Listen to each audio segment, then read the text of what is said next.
হরি ওম। পরম পূজ্যপাদ অখণ্ডমণ্ডলেশ্বর ভক্তগণের প্রাণের ঠাকুর আচণ্ডাল ব্রাহ্মণে মহা ওঙ্কার এবং ব্রহ্মগায়ত্রী মহামন্ত্রের অধিকার প্রদাতা যুগস্রষ্টা এবং মাল্টিভার্সিটি অখণ্ড সংগঠনের প্রতিষ্ঠাতা আজীবন আবাল্য ব্রহ্মচর্য ব্রতধারী শ্রী শ্রীমৎ স্বামী স্বরূপানন্দ পরমহংসদেবকে শতকোটি প্রণাম জানিয়ে আজকে সংকলন শুরু করেছি। স্বরূপানন্দ বাণী, প্রাত্যহিক ঘটনাবলী এবং জনসচেতনামূলক বিভিন্ন তথ্য নিয়ে আমার সংকলন প্রতিদিনই প্রচারিত এবং আপলোড হয়ে থাকে। আশা করি দেখবেন, শুনবেন, অন্যকে জানার সুযোগ করে শেয়ার, কমেন্ট, সাবস্ক্রাইব করে দিবেন। চলুন আজকের সংকলন শুরু করি।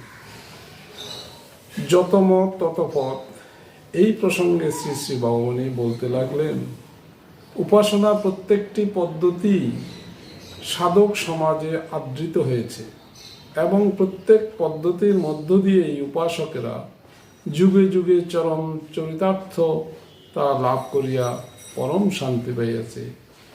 সুতরাং বলতে হবে, যত মত তত পথ। যে যেমন ভাবে উপাসনা করো না কেন, উপাসনাকালে উপাস্যের সান্নিধ্য সে উপলব্ধি করবেই। সাঁওতালি ভক্ত যখন কিম্ভূত কিমাকার বিরূপ প্রস্তর মূর্তিকে সৃষ্টিকর্তা এবং সর্বস্বামী জানিয়া প্রেমভরে যুগ্ম কুটুক উৎসর্গ করেন, তখন তিনি যেমন তার দেবতার সান্নিধ্য উপলব্ধি করিয়া রোমাঞ্চিত কলেরব প্রেমাশ্রীসিক্ত হন।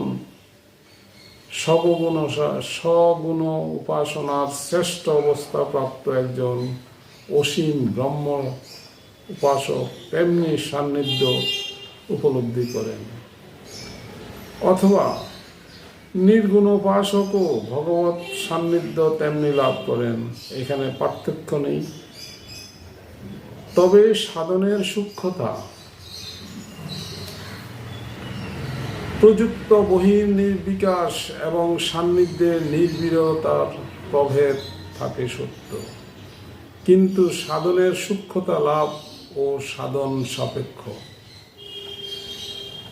নিচ হতে উপরে উঠতে হয়, স্থূল হইতে সূক্ষ্মে যাইতে হয়। যাহার পক্ষে স্থূলের কাজ ফুরাইয়াছে, তিনি তো সূক্ষ্মে যাইবেনই।